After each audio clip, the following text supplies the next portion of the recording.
प्रिय विद्यार्थियों, आज हम प्लेटो के बारे में जानेंगे। सबसे पहले हम प्लेटो का परिचय जान लेते हैं। प्लेटो पश्चिमी एक दार्शनिक थे और दर्शन ही नहीं, इन्होंने बहुत सारे विषयों पर अपने विचार व्यक्त किए। लेकिन हम यहाँ सौंदर्य शास्त्र की बात कर रहे हैं तो हम प्लेटो के दर्शन के बारे में बात करेंगे। और सबसे प्रसिद्ध एक किस्सा है या इनके लिए कथन कहा जाता है कि प्लेटो ही दर्शन और दर्शन ही प्लेटो है। प्लेटो ने इमर्सन ने प्लेटो के बारे में ये बोला कि प्लेटो खुद एक दर्शन है और दर्शन ही प्लेटो है। इतनी बड़ा बात उन्होंने प्लेटो के लिए कही, तो बहुत गहरे इंसान थे प्लेटो। तो यूनान दर्शन में शायद ही इनसे प्लेटो से बढ़कर कोई दार्शनिक प्रसिद्ध हुआ होगा। इनका जन्म हुआ एथेंस में, एजना में 427 ईसा पूर्व में। इनकी माता थी पेरिक्टोन और पिता थे आरिस्टान। प्रारंभिक शिक्षा इन्होंने अपने गुरु सुकरात से प्राप्त करी और सुकरात से इन्हें विरासत में आदर्शवाद प्राप्त हुआ। सुकरात की मृत्यु के पश्चात 10 वर्षों तक ये यात्रा करने के बाद एथेंस लौटकर आए और उन्होंने एक जिम्नेजियम नामक संस्था की स्थापना की। यहाँ ये अध्यापक, दार्शनिक तथा गणितज्ञ के रूप में कार्य करते रहे। जीवन के अंतिम वर्षों तक साहित्य रचना व दर्शन की शिक्षा दीक्षा में इन्होंने व्यतीत कर दिए और 82 वर्ष की उम्र में इनको मृत्यु प्राप्त हुई। इनका सौंदर्य सिद्धांत दर्शन के सिद्धांत पर आधारित है। प्लेटो के अनुसार इस जगत में 2 लोक हैं। पहला है लोकज्ञप्ति अथवा प्रत्यय, जिसे हम आइडिया या विचार कहते हैं। दूसरा है भौतिक या विशेष। भौतिक का विशेष मतलब ये संसार। अगर हम ऐसे आध्यात्म से अगर इसे जोड़ के बात करें तो एक लोक तो है ईश्वरीय लोक जो ब्रह्मांड में है और परलोक जिसे हम कहते हैं, और एक ये भौतिक लोक जिसमें हम रह रहे हैं और अपना जीवन जी रहे हैं भौतिक चीज़ों के साथ में। इसलिए इसे कहते हैं मैटर या पदार्थ। ये जो लोक है ये मैटर या पदार्थ से संबंधित है। यह पहले लोक का प्रतिबिंब है, अथवा ये प्रत्यय लोक का, यह विचार का प्रतिबिंब है। प्रत्यय क्या है अभी हम जान लेते हैं। प्रत्यय यह लोक यथार्थ एवं स्थायी तत्व है। ये क्या है जो लोक है वो स्थायी तत्व है और यानी कि सत्य है। जैसे कि सूरज पूर्व से निकलेगा, यह सत्य है, इसको कोई टाल नहीं सकता। ऐसे ही ये बात है कि ये स्थायी तत्व है, इसको बदला नहीं जा सकता। दूसरा, ये वस्तुओं का सार है। मतलब ये इसकी उत्पत्ति किसी कारण से नहीं, इसकी वजह से दूसरी चीज़ों की उत्पत्ति हुई है, तो इसमें ही वह सारी वस्तुओं का सार है। ये एक मातृत्व चीज है, इसी से सारा संसार बना है। आगे चल के बात करते हैं तो प्रत्यय एक प्रतिनिधि या चिन्ह है। लोक में कोई भी ऐसी वस्तु नहीं है जिसका कोई प्रत्यय नहीं हो। हमारे संसार में ऐसी कोई भी वस्तु नहीं है जिसका कोई प्रत्यय ना हो। मतलब हम इस लोक में जो भी चीज़ है उन प्रत्ययों की छाया है। तो हम जैसा कोई ना कोई हम एक प्रतिबिंब हैं, हम असलियत नहीं है। जब हम शीशे के सामने खड़े होते हैं तो हम हमारी बॉडी जो है वो एक असली रूप है, मतलब प्रत्यय रूप है, और जो शीशे में दिख रहा है वो भौतिक रूप है।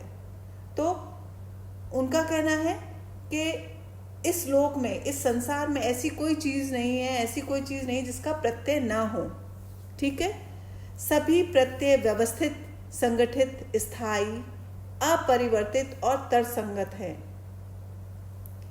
यह चरम प्रत्यय शिव या ईश्वर से सन्निहित है।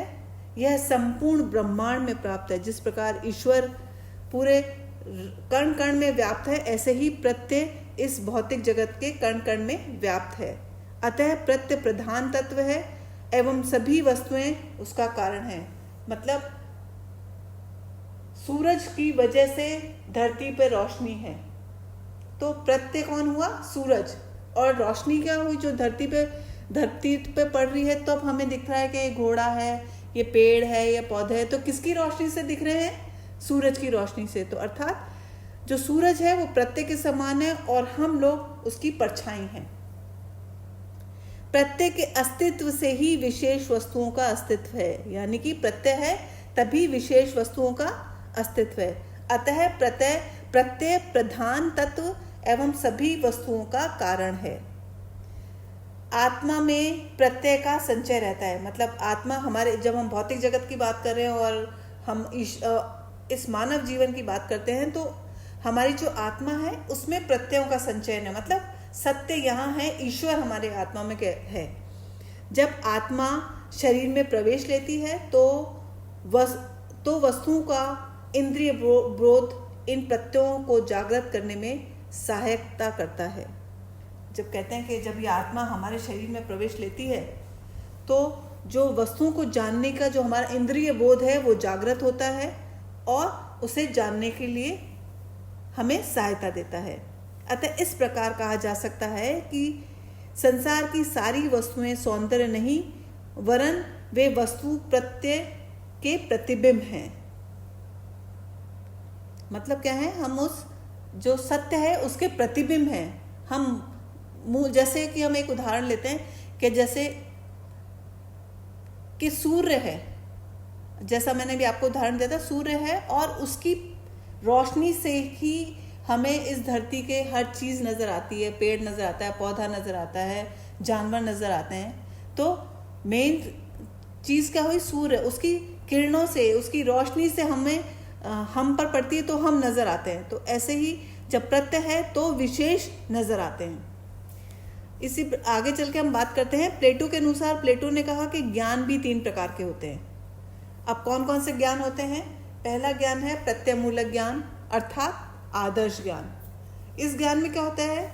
यह ज्ञान तर्क विधि के द्वारा प्राप्त किया जाता है। जो ये प्रत्यय का ज्ञान है, आदर्श का ज्ञान है, ये किससे प्राप्त किया जाता है? तर्क विधि के द्वारा। मतलब तर्क देना। मतलब जैसे हम कहते हैं कि भाई ऐसा क्यों नहीं हुआ, ये ऐसा क्यों है, इसका कारण ये है। जैसे 1 और 1 2 हुआ, ये तर्क दिया ना हमने कि कैसे 2 बने, 1 और 1 को मिलाया तो 2 बना। ऐसे ही तर्क के द्वारा ही हमें ये ज्ञान प्राप्त होता है। इसकी सहायता से आत्मा को प्रत्यय का साक्षात्कार करने का मदद मिलती है। दूसरा ज्ञान है इंद्रिय बोध ज्ञान। इसके द्वारा वस्तुओं के भारी स्वरूप को ही जाना जा सकता है, यथार्थ को नहीं।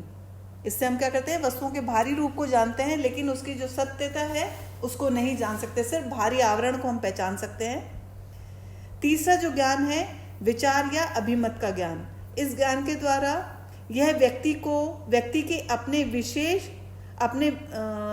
अपने विश्वास तथा प्रलोभनों पर आधारित होता है। इसलिए भी यथार्थ से दूर होता है, क्योंकि ये जो ज्ञान है वो व्यक्ति विशेष के अपने स्वार्थ या उनके विश्वास पर आधारित होता है और प्रत्येक व्यक्ति का अपना विश्वास और अपना इंटरेस्ट अलग होता है। तो उनके यथार्थ भी या उनकी सच्चाई भी अलग अलग होगी। इसीलिए इस ज्ञान को यथार्थ से दूर माना गया है। ऐसे ही प्लेटो ने कहा कि आत्मा की भी 3 विशेषताएं हैं। पहली विशेषता यह है कि यह स्वयं गतिमान है एवं शरीर का संचालन करती है।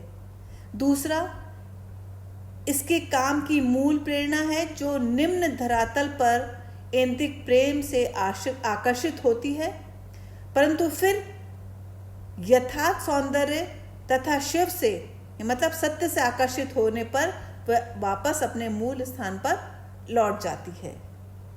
तीसरी विशेषता यह है कि यह मिश्रित और जटिल है, क्योंकि इसकी रचना मन तथा मूल तत्व भेद अभेद, खंडता अखंडता, तर्क पूर्ण और तर्कहीन से मिलकर बनी है। जैसे कहते हैं ना कि हमारे दिल में ऐसा होता है कि दोनों चीज़ें होती हैं, पॉजिटिव और नेगेटिव। तो यही कह रहा है कि वो जो आत्मा है उसका जो संरचना है वो बहुत जटिल है, क्योंकि इसमें पॉजिटिविटी भी है और नेगेटिविटी भी है, दोनों साथ साथ चलते हैं और ये हमें चुनना होता है कि हम किस तरफ जाएं। तो ये इसीलिए हमने आत्मा को जटिल और मिश्रित कहा है। आज की कक्षा में इतना ही पढ़ते हैं, आगे अगली कक्षा में कंटिन्यू करेंगे प्लेटो को ही। Thank you so much.